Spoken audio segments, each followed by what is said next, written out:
Kui lah. Kui ko belah lu. Putih. Kui ko belah. Ya ni belah lah.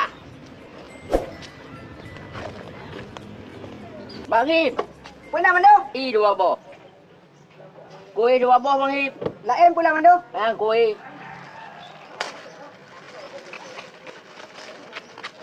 Padu Bang Hip. Itu lebih entah mandu je. Nampak.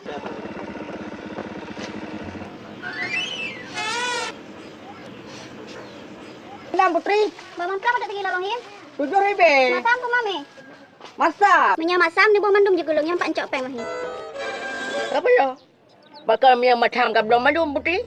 Hai mando menya masam ada 3 kilo 200 ribu tapi tak lemlah. Sebab dengan hamil ko mando hai anak phone lom. Menyo hamil kan makanan yang bergizi kat pajah pula. Mengatih janin. Pupu pun belah macam ke pajuh mandum. Hal tak pegah mandonya. Ngan len awai macam dum ngidam ji. Terus baklah speaker aktif ji hawa wateng ngidam. Tu. Mana? Kena kerja ile. Kena kerja ile. Hai piu. Putri, bomam pelang putih pajuh wateh hamil ni.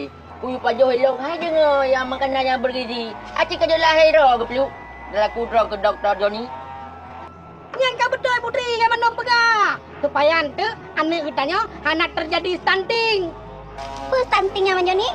Stuntingnya adalah tinggi badan anak kitanya lebih tuet daripada anak mek yang lain yang seumur dengan Ji.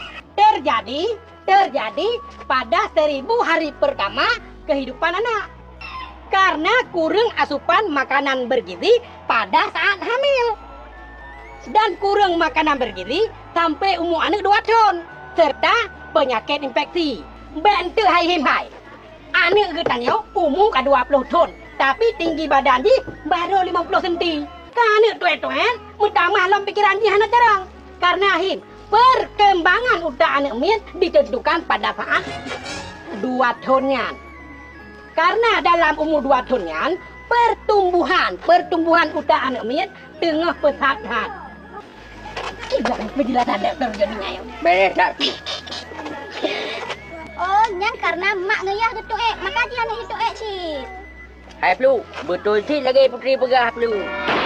Menyamai tuan, anak tuan sih. Hei, mana?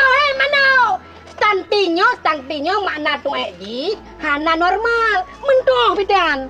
Jadi kan, stuntingnya gagal tumbuh pada anak balita akibat kekurangan gizi kronis atau menahun menyebabkan IQ rendah, mudah tumbuh dan nanti akan mudah kena penyakit, lagi penyakit jantung, diabetes dan penyakit tidak menular lainnya.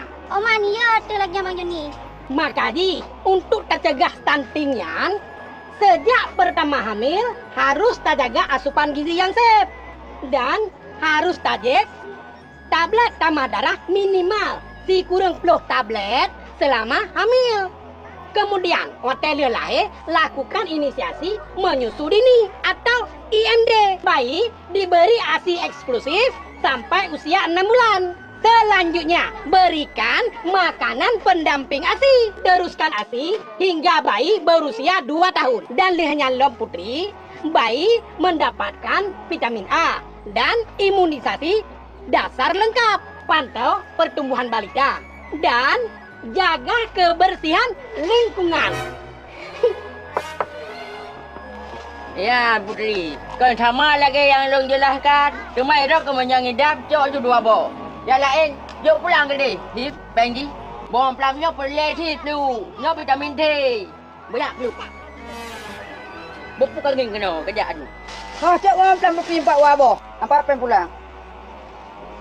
Terima kasih Bang. Jut. Ayo Bang Himba.